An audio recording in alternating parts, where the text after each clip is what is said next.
So welcome back to our channel. और आज हम करने जा रहे हैं chapter number 3 of UK taxation F6 जो कि आपका एग्ज़ाम है।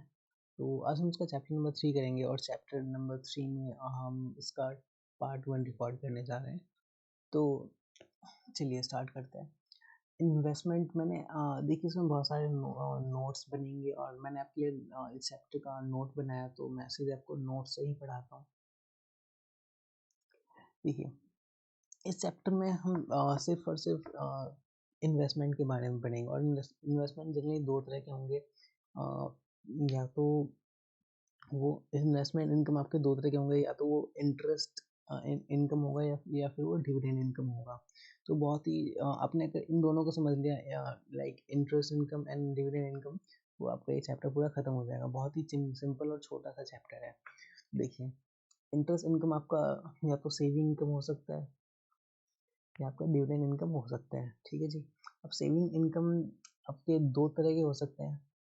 Two types of income mainly interest from bank, यानी इंटरेस्ट फ्रॉम बैंक।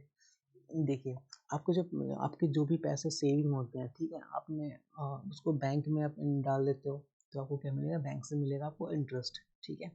और या फिर आप कहीं लाइक इसके अलावा बहुत सारी जगह आप इन्वेस्ट कर सकते हो जहाँ से कुछ ना कुछ आपको इंटरेस्ट के फॉर्म में मिलता रहता है। ठीक है। तो अगर आपको जो इंटरेस्ट फ्रॉम बैंक है वो इससे अभी हमारे सिलेबस का पार्ट है। और इसके अलावा interest received from building society. देखिए इंटरेस्ट अगर कोई आपने बिल्डिंग सोसाइटी में इन्वेस्ट कर रखा है तो वहाँ से अगर आपको जो इंटरेस्ट आ रहा है तो उससे भी सेविंग इनकम में हम इंक्लूड करेंगे। अब बिल्डिंग सोसाइटी क्या होती है? देखिए यूके के अंदर बहुत सारे कोऑपरेटिव सोसाइटीज़ होते हैं। वो वो भी एक तरह से बैंक के पैरेलली काम करते हैं। जैसे बैंकिंग सिस्टम होता है उसके पैरेलली बिल्डिंग सोसाइटीज़ होती है, वो भी लोगों को लोन देती है। सॉरी, वो भी लोगों के मतलब डिपॉजिट एक्सेप्ट करती है और लोगों को लोन देती है ज़रूरत पड़ने पे। तो आपने अगर उनके यहाँ कोई पैसे डिपॉजिट किया है, जमा किया हुआ है, उनको कोई लोन दिया हुआ है, तो अगर उससे आपको इंटरेस्ट मिलता है तो वो भी सेविंग इनकम का ही पार्ट होगा। ठीक है जी। इसके अलावा कुछ अदर सोर्स ऑफ इनकम भी हो सकते हैं। मेनली तो ये दो तरह के इंटरेस्ट में बढ़ेंगे, interest receive from bank and interest receive from building society. लेकिन इसके अलावा एक कुछ other source of saving income हो सकता है, जैसे इंटरेस्ट फ्रॉम NSI।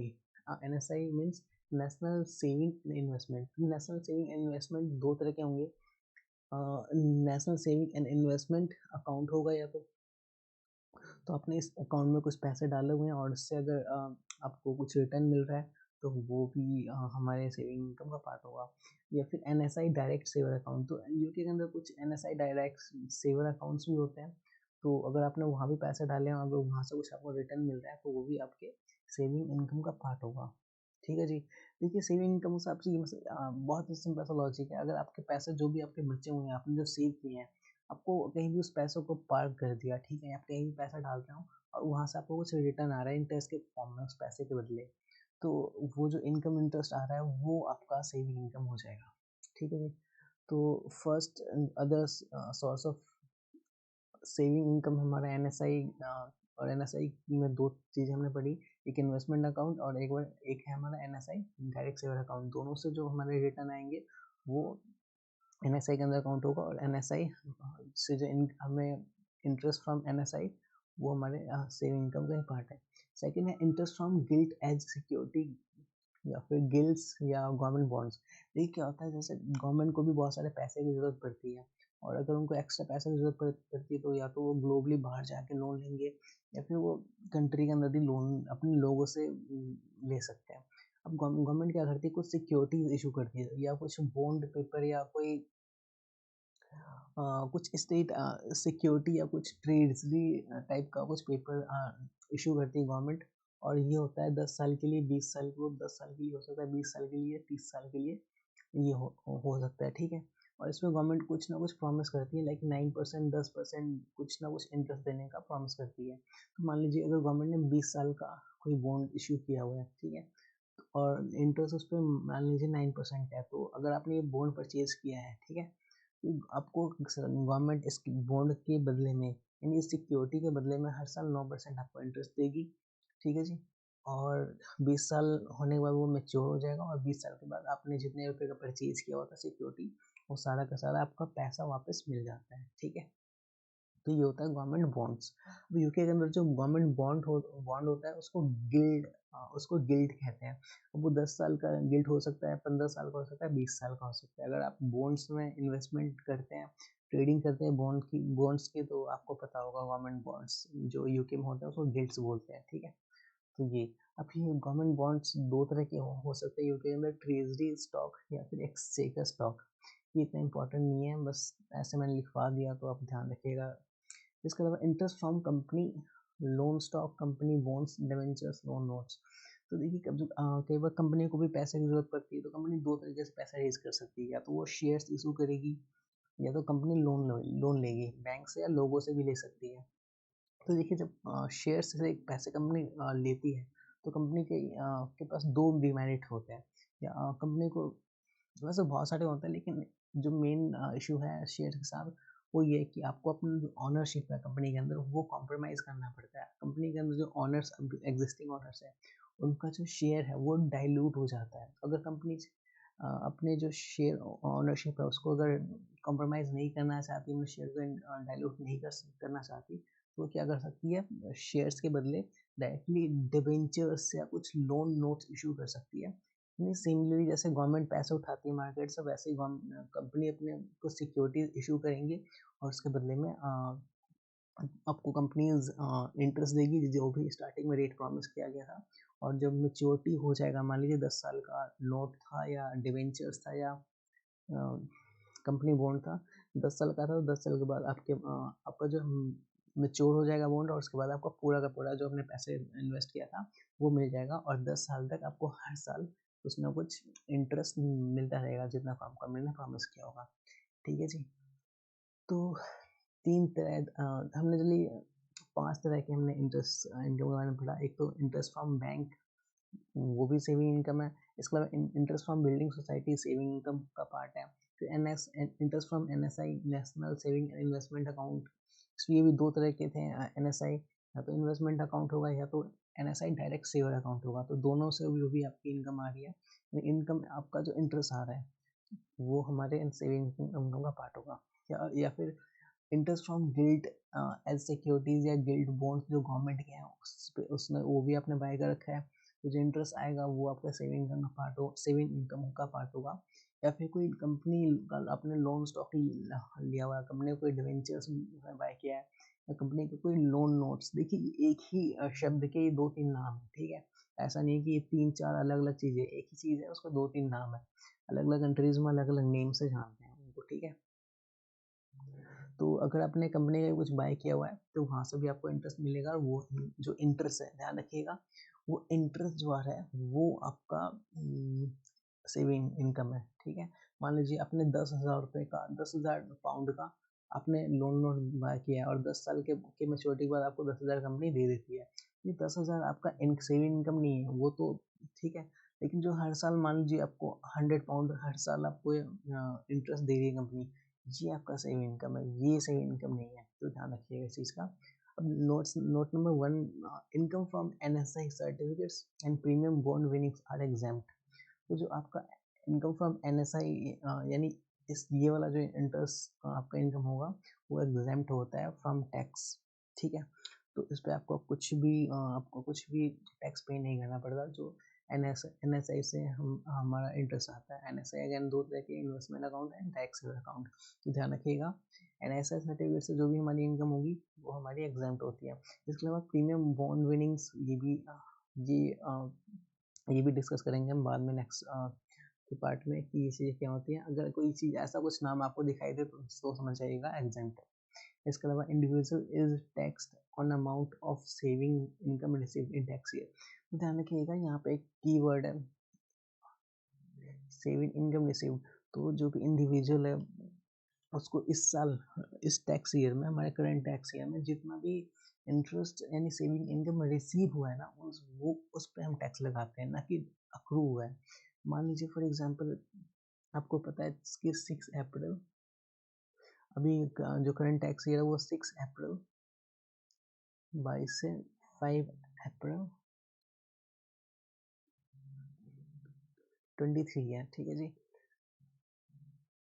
जी, ये हमारा हमारा टैक्स ईयर है, ठीक है। तो 6 अप्रैल स्टार्ट होता है और 5 अप्रैल नेक्स्ट ईयर खत्म हो जाता है।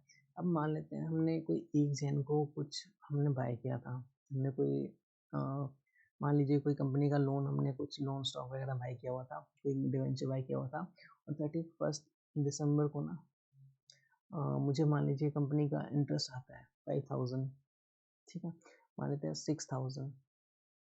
तो अब ये जो लोन मुझे इंटरेस्ट मिला है ना, इस डेट से लेके इस डेट तक का इंटरेस्ट मिला है, ठीक है। तो अब आप ये देखोगे कि हमारा तो भाई 6 अप्रैल से स्टार्ट हुआ है। तो अगर मैं 6 अप्रैल को ही मान लूँ तो जैन फेब एंड मार्च, ये 3 महीने का जो इंटरेस्ट मुझे मिला है, तो वो तो हमारे इस टैक्स ईयर में होना नहीं चाहिए, है ना। इस टैक्स ईयर में नहीं होना चाहिए, समझ रहे हो ना आप इस चीज़ को। तो ये जो 3 महीने का इंटरेस्ट है, वो इस साल में वो इनकम तो होना नहीं चाहिए, क्योंकि वो हमने प्रीवियस टैक्स ईयर में अर्न किया था, इस टैक्स ईयर में नहीं। बट रिसीव अभी क्या हुआ, अभी इस टैक्स ईयर में हुआ है ना, तो जो भी रिसीव हुआ है हम उस पर टैक्स लगाएंगे, ना कि कितना हमने इस साल इनकम अर्न किया है, ये हमें नहीं देखना। हमने जो इस टैक्स ईयर में जितना हमें रिसीव हुआ है उस सभी पे टैक्स लगाएंगे। समझ गए आप? वेल, ठीक है, फिर आगे बढ़ते हैं। अगर आपको समझ में आ गया, नहीं समझ में आया तो कमेंट में लिख के बता दीजिएगा, मैं दोबारा आपको एक्सप्लेन कर दूंगा ये। चलिए, नेक्स्ट है rate on rates of tax on saving income. तो जो पहला सबसे पहले तो हमारा नॉर्मल रेट बैंड होता है। नॉर्मल रेट बैंड का मतलब ये है कि अभी तक हमारा जो भी नॉन सेविंग इनकम है, उस पर जो रेट चल रहा था उसी रेट से हम टैक्स चार्ज करते हैं सेविंग इनकम पे भी। जैसे हमारा बेसिक रेट बैंड था, उस पर 20% हम चार्ज करते थे। जो हमारा हाई रेट बैंड था उस पर 40% से करते थे, और जो हमारा एडिशनल रेट बैंड था उस पर 45% से टैक्स चार्ज होता था। तो नॉर्मल रेट बैंड तो ये है। इसके अलावा इसमें कुछ एडिशनल चीज़ें भी है, जैसे एक होता है हमारा स्टार्टिंग रेट। तो स्टार्टिंग रेट का मतलब ये है कि if taxable non saving income is less than 5000, 0% rate is applied on saving income in rest of the saving income up till 5000। मान लीजिए आपके क्वेश्चन में आपने टैक्सेबल इनकम कैलकुलेट किया, ठीक है, ये है आपका 7000, ठीक है। बट इस 7000 को मैं ब्रेकअप करूँ तो ये आएगा 3000, और ये था 4000, और 3000 है आपका एन नॉन सेविंग इनकम, और ये है सेविंग इनकम। मान लीजिए इंटरेस्ट से कुछ आपको ये आपने कमाया, ठीक है, और ये था 3000। तो यहाँ पे जो NSI है वो 5000 से कम है, ठीक है। तो 5000 से कम है, तो अब 5000 से कितना कम है, 2000 कम है। तो ये इस 3000 पे तो 20% अब लगाओगे, बेसिक के अंदर आ जाएगा ना, बेसिक रेट बैंड के अंदर आ जाएगा। लेकिन क्योंकि अब आपका NSI ही 5000 से कम है, तो 5000 से जितना कम है उस उतना सेविंग जो इनकम है उस पर जीरो, मतलब उस पर 0%, एक तरह से 0% नील रेट बैंड एक तरह से अप्लाई होगा उस पर। मतलब एक तरह से अब ये मान लीजिए उस पर टैक्स लगेगा ही नहीं, ठीक है। तो अब मुझे बताइए कि ये टोटल इनकम तो हमारा 7000 है, जिसमें से NSI 3000 है। तो इसमें अगर सॉरी, तो इसमें से 2000 है, वो जो अमाउंट है, ये क्या होगा, ये इस पर नो टैक्स होगा, नो टैक्स, ठीक है। इस पर हम कोई टैक्स नहीं लगाएंगे, क्यों? क्योंकि हमारा NSI 5000 से कम था, और 5000 से जितना कम होगा उतना उतने सेविंग इनकम पे हमारा कोई टैक्स नहीं लगता है, ठीक है। और तो हमने यहाँ पे हमने 2000 निकाल लिया, अभी बचा क्या, बचा 2000। तो ये 2000 पे हमारा जो भी रेट होगा हम उस रेट से कर देंगे। बट यहाँ भी एक ट्रिक है, अभी इसको ये मत मान लीजिए इस 2000 पे हम डायरेक्टली जो हमारा रेट बैंड है उसके अकॉर्डिंग लगा देंगे, ऐसा नहीं। वो हम नेक्स्ट नील रेट बैंड में पढ़ेंगे। तो नील, देखिए स्टार्टिंग रेट आपको समझ में आ गया कि 5000 से कम अगर हमारा नॉन सेविंग इनकम है, तो 5000 से जितना कम हमारा नॉन सेविंग इनकम है उतने सेविंग इनकम पे हम कुछ भी टैक्स चार्ज नहीं करेंगे, 0% हम टैक्स चार्ज करते हैं, ठीक है। इसके अलावा अगर आपका एक होता है हमारा नील रेट बैंड, तो नील रेट बैंड का मतलब ये है कि जी आपका 1000 सेविंग इनकम आपका एग्जाम्प्ट होगा if your taxable income falls in basic rate band. तो आपका जो टोटल टैक्सेबल इनकम है वो अगर बेसिक रेट बैंड में फॉल होगा, तो आपका 1000 का सेविंग इनकम एग्जेम्प्ट हो जाता है। ठीक है, अब इसको समझते हैं। अगर मान लीजिए आपका टोटल टैक्सेबल इनकम आया मान लीजिए 20,000। अभी पर्सनल इनकम वगैरह सब माइनस करने के बाद ही आया हुआ 20,000। अभी मान लेते हैं हमारा 2,000 तो क्या ये NSI और हमारा ये SI सेविंग इनकम हमारा कितना, अगर ये 20,000 तो ये आएगा हमारा 18,000। ठीक है जी। अब मुझे बताइए सबसे पहले तो क्या है कि 5,000 से कम है तो 5,000 से कितना कम है 3,000। ठीक है, तो 3,000 पर हम क्या टैक्स चार्ज करेंगे 0%। और ये 2,000 है इस पर ये हमारे बेसिक की टोटल इनकम हमारा बेसिक में फॉलो हो रहा है तो NSI 20%, इस पर 20% हम टैक्स चार्ज करेंगे। और इस जो इसका 2,000 है, सॉरी इसका जो 3,000 बच गया इस पर क्या करेंगे 0%, क्योंकि 5,000 वाला लिमिट आपको ध्यान रखना है। और अब 5,000 का लिमिट यहाँ पे हमने कर लिया। अब इसके अलावा आपका जो सेविंग इनकम था 18,000 था, जिसमें से 3,000 तो ऑलरेडी यहाँ पे आ गया। अब इसमें बचे कितने आपके 15,000 बचे। अब इस 15,000 में से भी ना, क्योंकि आपका जो टोटल आपका जो टैक्सेबल इनकम है वो बेसिक के अंदर फॉल हो रहा है, तो हम क्या करेंगे इसमें से भी ना 1,000 का इनकम हमारा एग्जेम्प्ट होगा। क्यों, क्योंकि ये नील रेट में के अंदर रहेगा। ठीक है जी, तो 1,000 हमारा इनकम हो जाएगा एग्जेम्प्ट इस 15,000 जो बचे हैं। 15,000 कैसे है, 18,000 में से 3,000 यहाँ पे 0% के अंदर आ गया। ठीक है, ध्यान रखना है। और अगर यही अगर आपका बेसिक की जगह अगर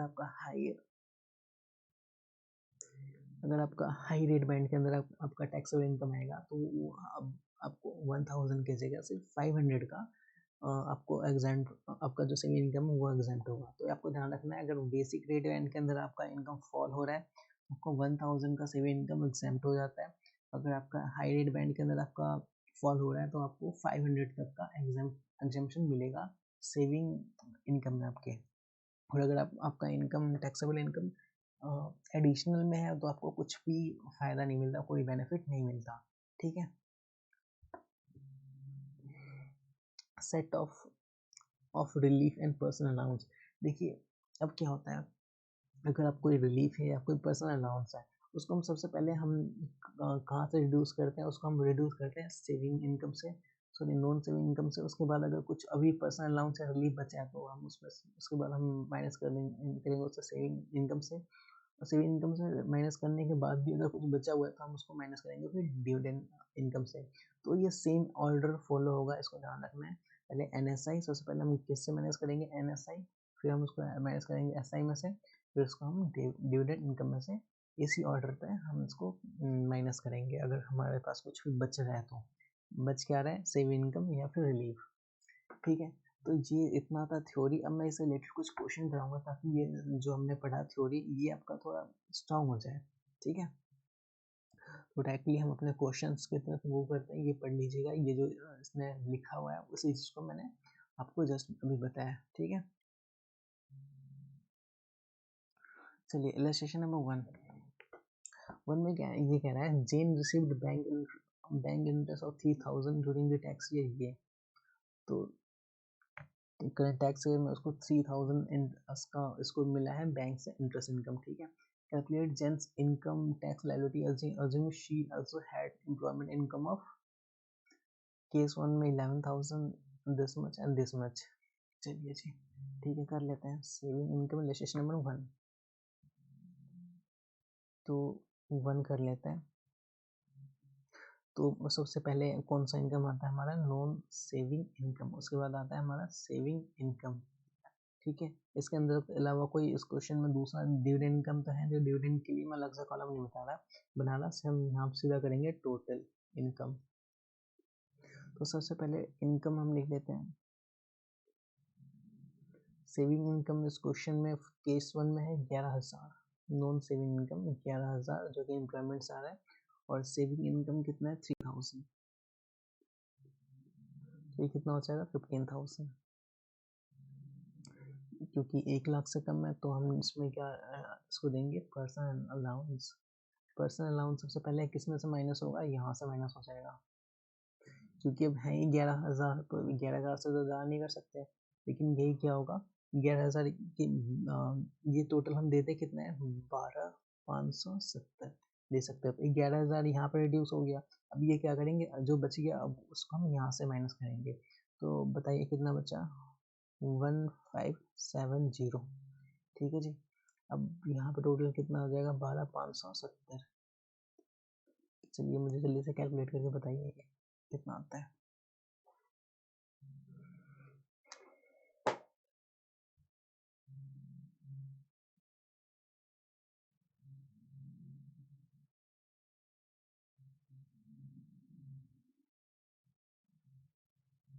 तो यहाँ तो कुछ बचेगा नहीं, यहाँ पे तो कुछ बचेगा नहीं, यहाँ बचेगा 1430, और यहाँ पे भी कितना बचेगा,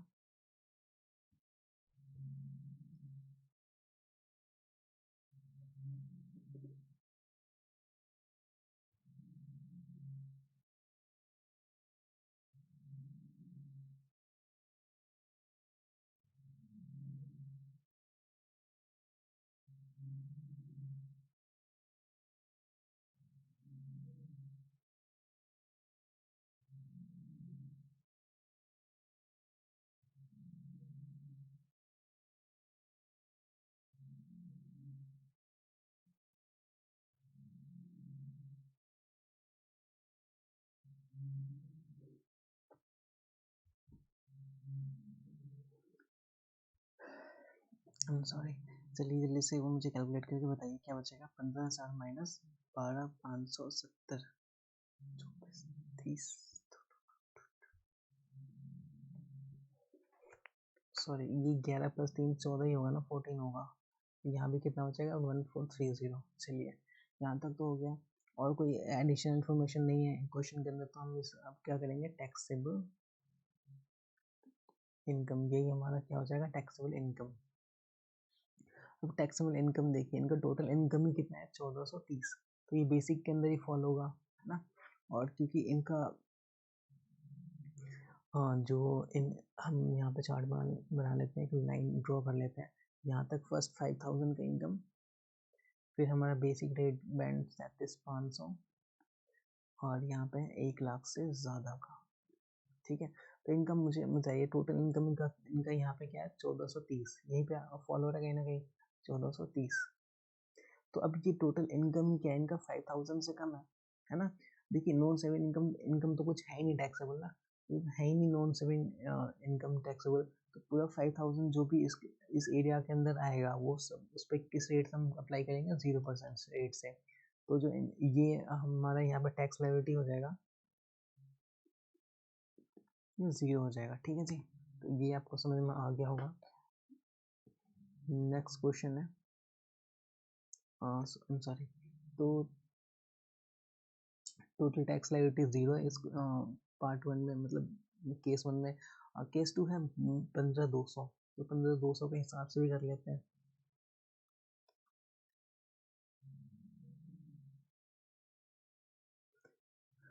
आप इसको नोट कर लीजिएगा, मैं इसी को सब करके ये भी कर देता हूँ।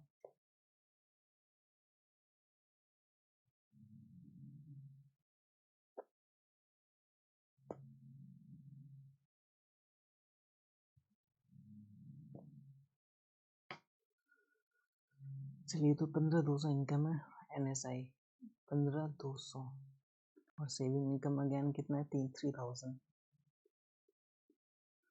तो टोटल इनकम हो जाएगा 15 प्लस 3 18,200। ठीक है, और इसमें से हम क्या माइनस करेंगे, पर्सनल 12,570, तो 12,570 यहीं पे माइनस हो जाएगा, है ना। आगे के लिए कुछ बचेगा नहीं, तो यहाँ माइनस कर देते हैं 12,570। चलिए चेक करके बताइए कितना आएगा, 15,200 में से 15,200 माइनस 12,570, ये बचेगा 2,630, 2,630, 3,000 here and 18,200 minus 12,570, 56,5630। Alright, so इसको भी हम टाइमलाइन को भी हटा देते हैं।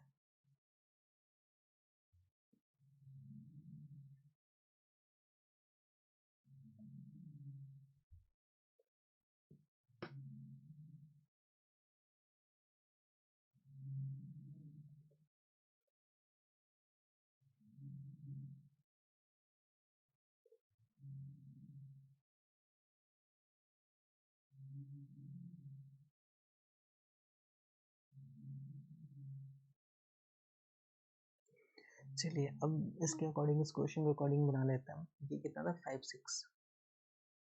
5630। चलिए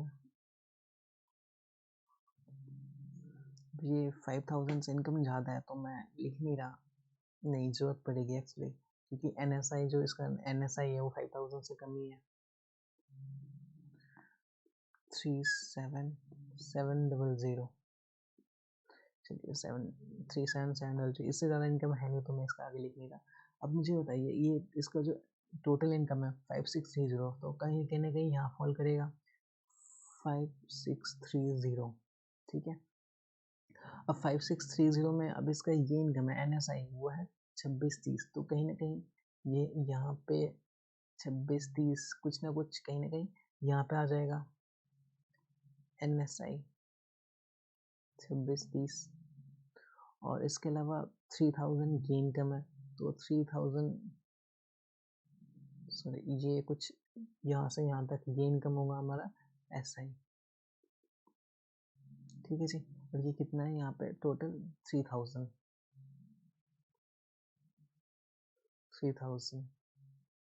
तो अब मुझे अब ये यहाँ पे अब हम टैक्स लायबिलिटी कैलकुलेट करते हैं। टैक्स लायबिलिटी में सबसे पहले हम क्या किसकी ट्रीटमेंट करेंगे, NSI का। तो हम NSI 2630, तो 2630 तो ये टोटल इनकम है, इस पर हम 20% लगाएंगे, क्योंकि वैसे भी हमारा टोटल टैक्स लायबिलिटी हमारा फॉल कर रहा है बेसिक के अंदर। तो हम इस पर क्या करेंगे, 2630 इस पर हम 20% के हिसाब से लगाएंगे। बताइए जल्दी कितना आएगा 2630, 2630 multiply by 20%, this will give me 526। इसके अलावा अब हम लगाएंगे सेविंग्स, NSI खत्म तो हम लगाएंगे सेविंग इनकम पे। सेविंग इनकम पे मुझे बताएंगे यहाँ से लेके यहाँ तक जो ये इनकम है। अब ये मुझे बताइए इस पर क्या चार्ज होना चाहिए, इस पर 0% चार्ज होना चाहिए, क्योंकि हमारा जो NSI है वो 5000 से कम है, तो जितना कम है उतना सेविंग इनकम उस पर 0% चार्ज होता है। तो अब मुझे बताएंगे कितना परसेंट, कितने अमाउंट पे 0% होगा। तो 5000 माइनस 2630, तो ये 2370 कहीं ना कहीं ये इनकम है। 2370 पे हमारा क्या लगेगा, 2370 पे हमारा लगेगा 0%, तो ये होगा 0। अब यहाँ तक तो हो गया हमारा खत्म। अब यहाँ से यहाँ तक का इनकम क्या बचा हुआ है, तो हमारा ये है 3000 हमारा टोटल था। 3000 में से हमारा 2370, तो ये हमारा टोटल 3000 है, जिसमें से इतना हमने 2370 ये हमने ऑलरेडी इसके अंदर जीरो के अंदर चार्ज कर लिया। तो बचेगा कितना, ये बचेगा 630, जी बचेगा 630, तो 630। अब मुझे ये बताएंगे इस पे कितना परसेंट हम चार्ज करेंगे। अब मैंने थोड़ी देर पहले आपको नोट्स में पढ़ाया था कि हमारा ये अगर हम हमारा बेसिक रेट बैंड के अंदर फॉल होता है इनकम, तो जो हमारा 5000 के बाद अगर 5000 मान लीजिए अप्लाई भी होता है, तो 5000 के बाद जो भी इनकम होता है उस पर 1000 तक का हम एग्जाम्पशन देंगे। तो इस पर भी क्या होगा, हमारे नील रेट बैंड के अंदर आ जाएगा, है ना। नील रेट बैंड के बारे में पढ़ाया था मैंने। तो यहाँ भी क्या होगा, जीरो टैक्स चार्ज होगा, तो हमारा टोटल टैक्स लायबिलिटी होगा 526। समझ गए जी आप। अगर नहीं समझ में आता है तो कमेंट कीजिए, या इस वीडियो को दोबारा थोड़ा स्लो करके देखिए, आप लोगों को बहुत ईजिली समझ में आ जाएगा। तो 526 टैक्स लायबिलिटी, ठीक है, इनका भी यही है। थर्ड केस भी मैं करा ही देता हूँ इसका। थर्ड केस में है 29,000। तो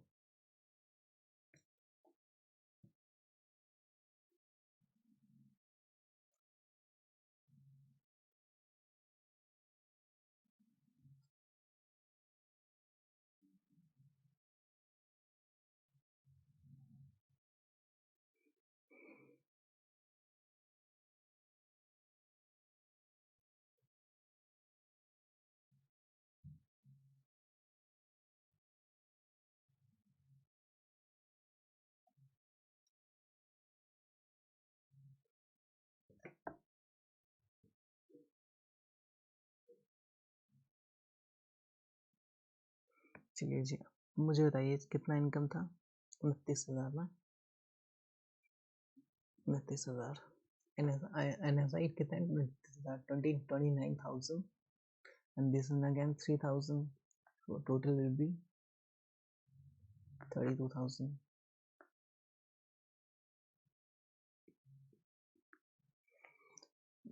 Personal loan is again 12,570, so 12,570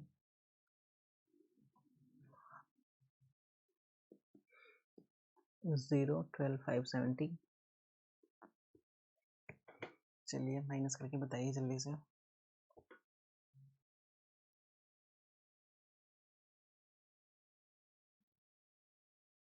29,000 minus 12,570, this will give me 16,430, and this is 3,000, so it will be 19,430.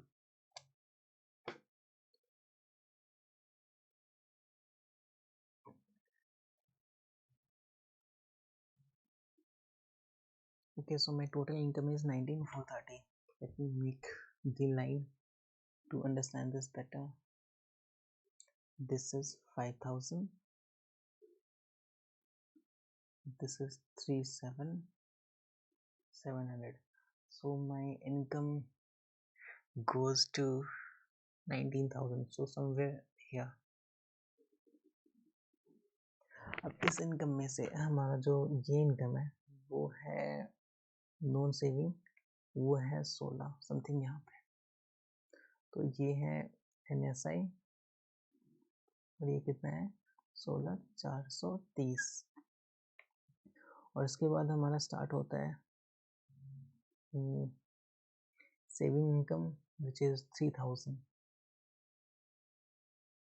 तो यहाँ से लेके यहाँ तक हमारा सेम स्ट्रेट लाइन और ये है 3,000। ठीक है जी, अब हम इस पर चार्ज करते हैं टैक्स। सो टैक्स लायबिलिटी,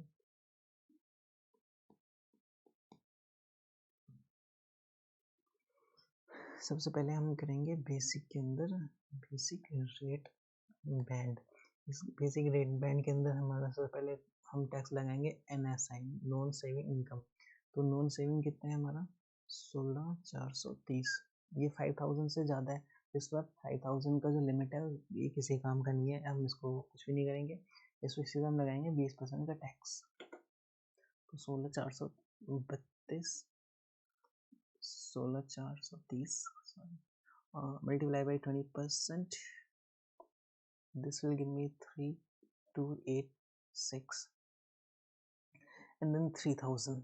अब यहाँ पे 3,000 हमारा जो ये है वो बेसिक रेट बैंड के अंदर है, तो हम क्या करेंगे इस 3,000 में से 1,000, अब यहाँ पे हमारा 1,000 पे हमारा क्या लगेगा नील रेट बैंड, तो ये क्या होगा 0।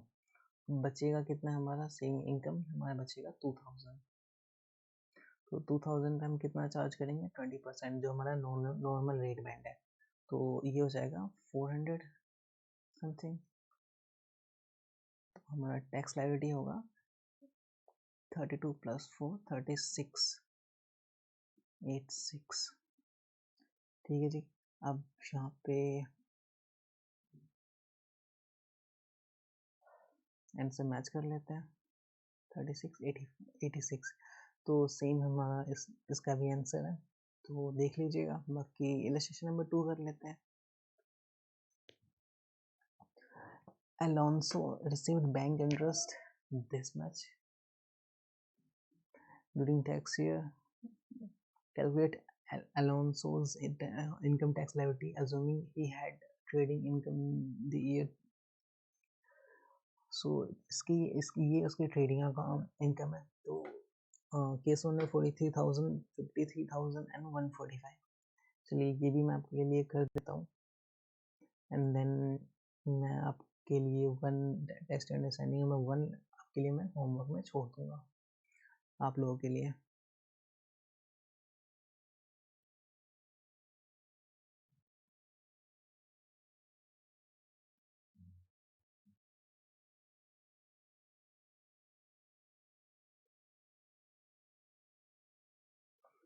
Question number 2.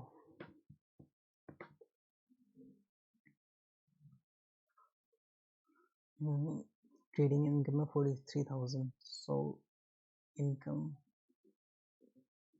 यहाँ पे NSI, यहाँ पे SI, यहाँ पे total income.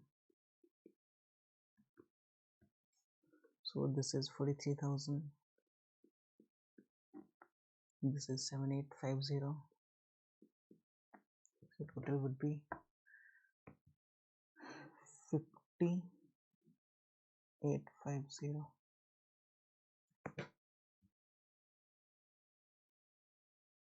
Minus person allowance 12,570. There's no person allowance here. 12,570. So let me know what will be after the minus. 43,000 minus 12,570. This will give me 30,000.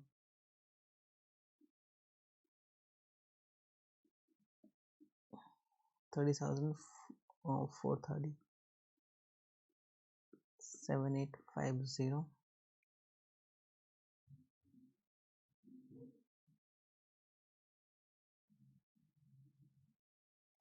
And this is 38,280. Now tell me what is the total net tax liability.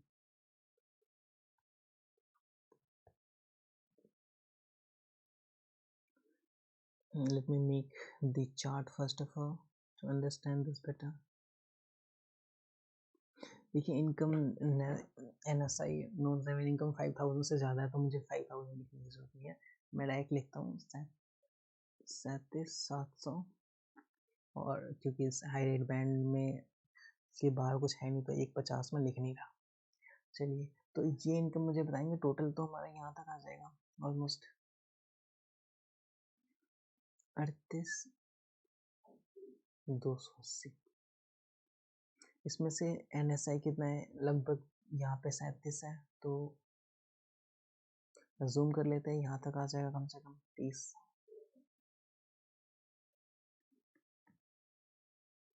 तो ये है हमारा NSI, ठीक। और ये यहाँ से लेके यहाँ तक,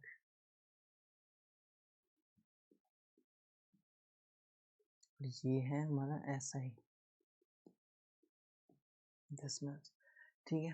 तो अब मुझे बताइए NSI 5,000 से कम है नहीं, तो यहाँ तो सिंपली हम लगा देंगे हमारे बेसिक रेट बैंड से 30,000 से कम, मतलब यहाँ तक के इनकम में तो हम लगा देंगे अपने यहाँ तक के इनकम में बेसिक रेट बैंड से BRB, है ना। तो BRB, तो सबसे पहले क्या आएगा हमारा NSI, और NSI कितना है हमारा 30,430। इस पर 20% टैक्स अप्लाई होगा। कितना आता है 20%, जल्दी से बताइए कैलकुलेट करके। Multiply by 20%, this is 6,06086। चलिए यहाँ तक तो मैंने टैक्स चार्ज कर दिया, बट यहाँ से लेके यहाँ तक कुछ बचा हुआ है, बताएंगे मुझे कितना है ये।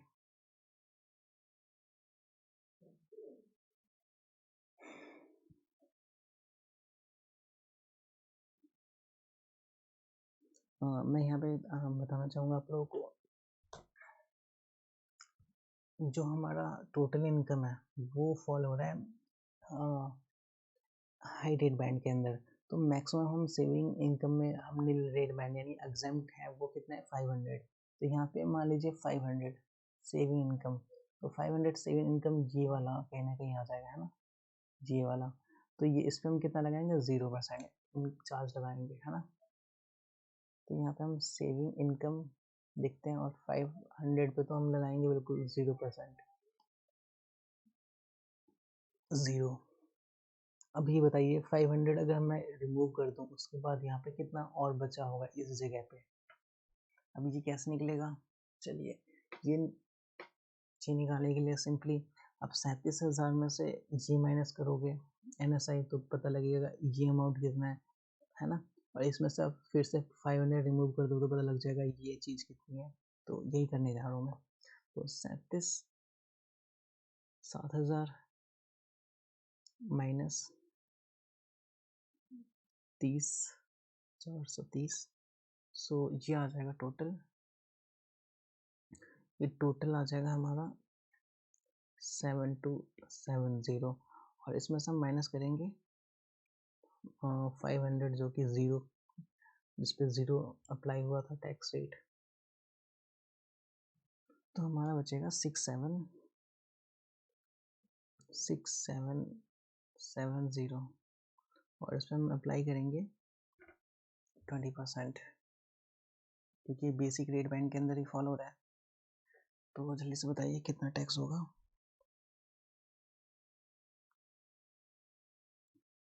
1354। तो बेसिक से तो हमने बैठ लिए।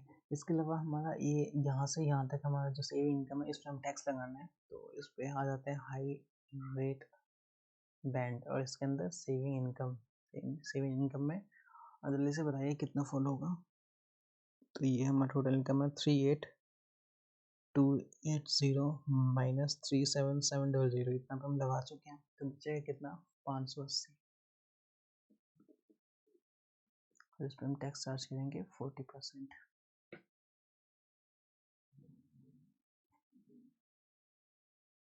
तो ये बचेगा 232। चलिए टोटल फिर बताइए मुझे अब। 232 प्लस 1354 प्लस 6086, सॉरी। तो दिस विल गिव मी 7672। ठीक है जी। तो ये पार्ट 1 तो मैंने कर दिया आप लोगों के लिए 7672, तो यही हमारा आंसर था।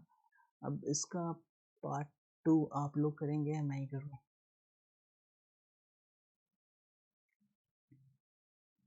चलिए मैं ही कर देता हूँ।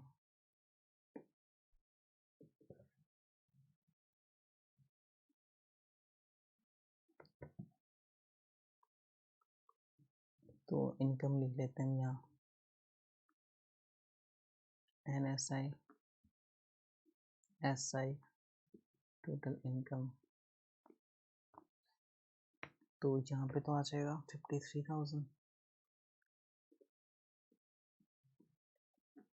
यहाँ पे 7850 and this will be 60,000, so 60,850।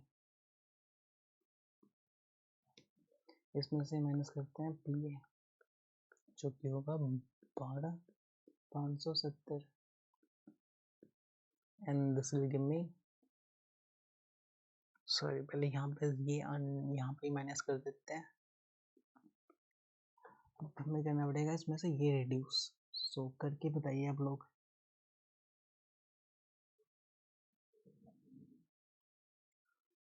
This is something 40430. This is 7850. So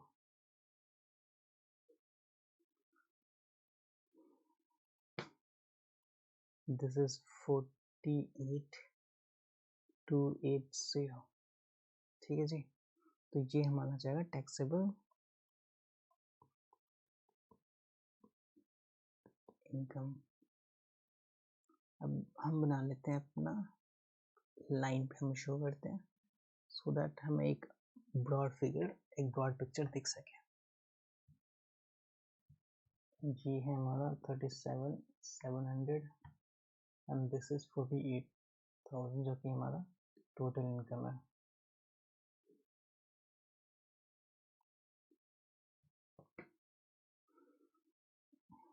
चलिए अब ये अब देखेंगे जो हमारा NSI है वो कहीं ना कहीं यहाँ पे यहाँ तक आ रहा है ना, 430। तो मैं यहाँ पे एक स्ट्रेट लाइन खींच रहा हूँ, ड्रॉ कर रहा हूँ, और ये है हमारा NSI, और यहाँ से यहाँ तक कहीं ना कहीं हमारा सेविंग इनकम है। ठीक है जी, चलिए अब हम टैक्स अप्लाई करते हैं। तो सबसे पहले बेसिक रेट बैंड, इसके अंदर क्या आ जाएगा हमारा NSI। तो NSI हमारा सबसे पहले हम 37,700 तक अप्लाई करेंगे, उस पर 20%। तो दिस विल गिव मी 7,540। यहाँ तक हो गया। अब यहाँ से यहाँ तक मुझे बताइए सेविंग इनकम कितना बचा हुआ है। तो 40, 40, 430 ये टोटल NSI है। इसमें से मैंने 37,700 पे ऑलरेडी टैक्स अप्लाई कर दिया है। तो ये बचेगा हमारे पास समथिंग अब अराउंड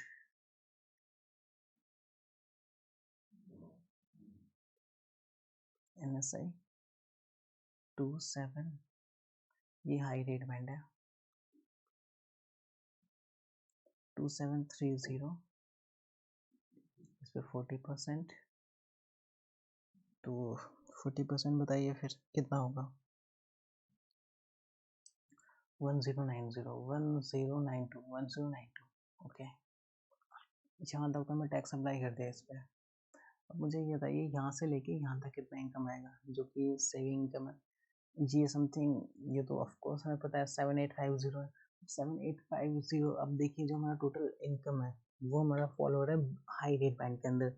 अब हमें पता है अगर टोटल हमारा taxable income high rate band के अंदर आता है, फॉल होता है, तो 500 तक का सेविंग इनकम हमारा एग्जाम्प्ट होता है, जिस पर 0% यानी नील रेट बैंड के अंदर आ जाता है। ठीक है, तो यहाँ पे मैं क्या करूँगा, सेविंग इनकम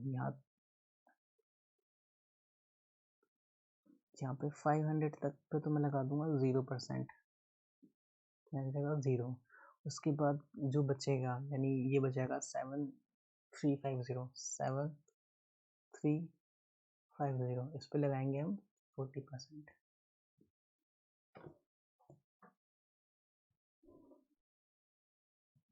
7,350 मल्टीप्लाई बाई 40%, 2940।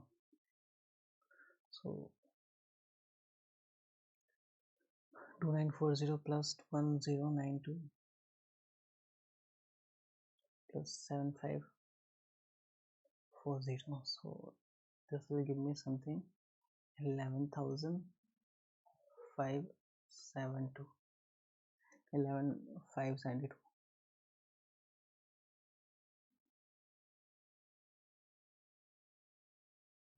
ठीक है जी, ये भी हमारा करेक्ट है।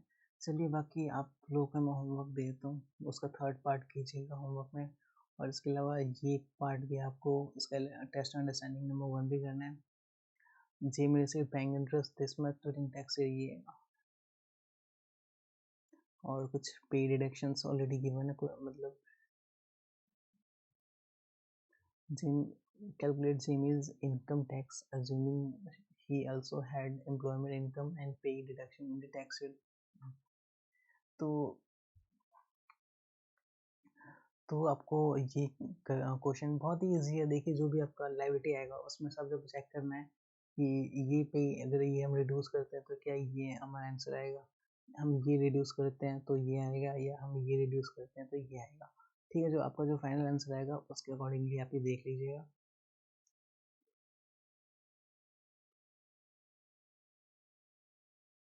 चलिए अब ये भी बहुत आसान है, बस यहाँ पे पर्सनल जो हमारा अलाउंस है उसको यहाँ पे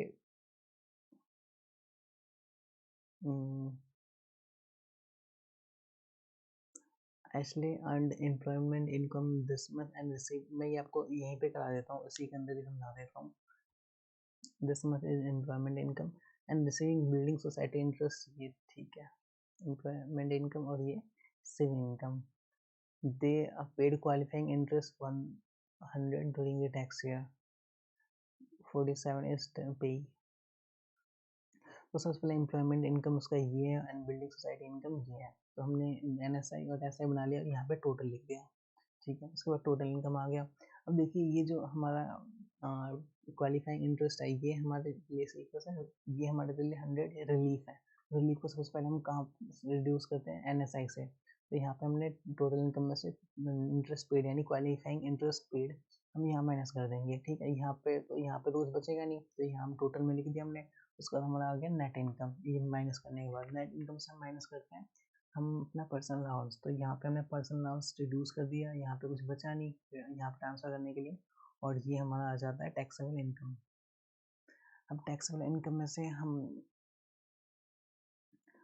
इनकम से हम करेंगे टैक्स कैलकुलेट। तो ये टोटल इनकम हमारा दिस मच है, और ये हमारा 5000 से कम है, तो इस पे तो हम 20% लगाएंगे। लेकिन जितना कम है उस पर हम जो सेविंग इनकम है उसमें हम 0% लगाएंगे, और जो बच जाएगा उस वो अगर बेसिक रेट बैंड के अंदर है तो 1000 का एक्स्ट्रा नील रेट बैंड से भी उसको एग्जाम्पशन मिल जाता है।